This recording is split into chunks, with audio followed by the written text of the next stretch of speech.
SC/ST மாணவர்கள் விடுதிகளின் பெயரை மட்டும் மாற்றிவிட்டால் போதுமா என்று மத்திய இணையமைச்சர் எல் முருகன் கேள்வி எழுப்பியுள்ளார்.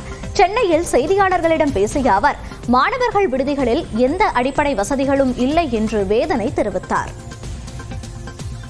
SC/ST மாணவர்கள் படிக்கின்ற விடுதியை சமூக நீதி விடுதி என்று பெயர் வச்சிருக்கிறார். முதல்ல நான் அவரை கேட்குறேன், ஏதாவது ஒரு ஹாஸ்டலை போய் பார்த்துருக்கிறாரா? நான் SC கமிஷன் வைஸ் சேர்மனாக இருக்கும் பொழுது ஒவ்வொரு ஹாஸ்டல்லையும் பார்த்துருக்குறேன். அந்த ஹாஸ்டலினுடைய தரங்கள் மிக கேவலமாக இருக்கும், ரொம்ப கொடுமையாக இருக்கும்.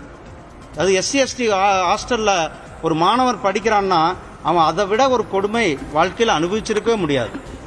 அந்த அளவுக்கு கொடுமை இருக்கிற ஹாஸ்டல்களில் சும்மா பேரை மட்டும் மாற்றிட்டா ஆகுமா?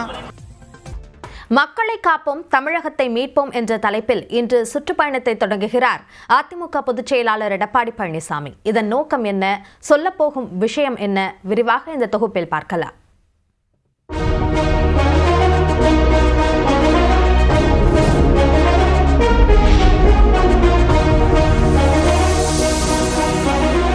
தமிழ்நாட்டில் அடுத்த ஆண்டு சட்டப்பேரவை தேர்தல் நடைபெறவிருக்கும் நிலையில் இப்போதே அரசியல் களம் சூடுபிடிக்க தொடங்கியுள்ளது. முதலமைச்சரும் திமுக தலைவருமான மு.க.ஸ்டாலின் தமிழ்நாட்டின் பல்வேறு மாவட்டங்களில் தொடர்ச்சியாக சுற்றுப்பயணம் மேற்கொண்டு பொதுமக்களையும் கட்சி நிர்வாகிகளையும் சந்தித்து வருகிறார். மேலும் ஓரணியில் தமிழ்நாடு என்ற பெயரில் தீவிர உறுப்பினர் சேர்க்கையையும் திமுக நடத்தி வருகிறது. இதேபோல பிரதான எதிர்க்கட்சியான அதிமுகவும் வெற்றி பெற வேண்டிய கட்டாயத்தில் தேர்தலை சந்திக்கவிருக்கிறது. பூத் கமிட்டி அமைக்கும் பணிகளை தீவிரப்படுத்திய அக்கட்சியின் பொதுச் செயலாளர் எடப்பாடி பழனிசாமி ஒரு சில மாவட்ட செயலாளர்களை மாற்றியுள்ளார். மேலும் முக்கிய நிகழ்வாக தமிழ்நாட்டில் உள்ள 234 தொகுதிகளிலும் மக்களை காப்போம், தமிழகத்தை மீட்போம் என்ற பெயரில் சுற்றுப்பயணத்தையும் தொடங்குகிறார்.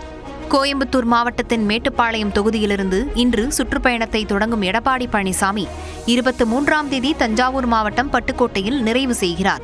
இந்த சுற்றுப்பயணத்தின் போது தமிழ்நாட்டில் நிலவும் சட்டம் ஒழுங்கு பிரச்சினைகள், பெண்களுக்கு பாதுகாப்பு இல்லாதது, விலைவாசி உயர்வு, திமுக அரசு நிறுத்தி வைத்த அதிமுக ஆட்சிக்கால திட்டங்கள் ஆகியவற்றை சுட்டிக்காட்டி EPS பேசுவார் என தெரிகிறது.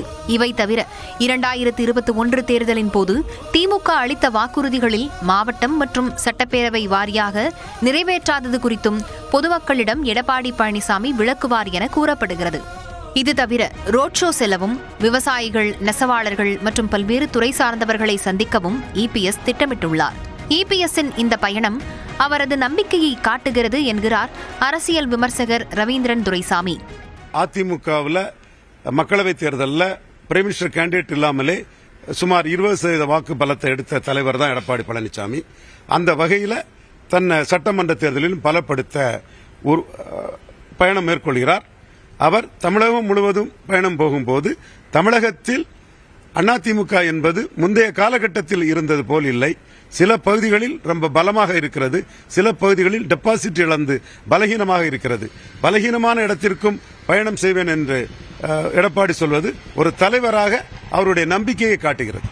சட்டப்பேரவை தேர்தலுக்காக அதிமுக பாஜகவுடன் கூட்டணி அமைத்துள்ளது. இந்நிலையில் EPSன் சுற்றுப்பயணத்தில் மத்திய அமைச்சர் எல் முருகன், தமிழக பாஜக தலைவர் நயினார் நாகேந்திரன் ஆகியோரும் பங்கேற்பது கவனம் பெறுகிறது.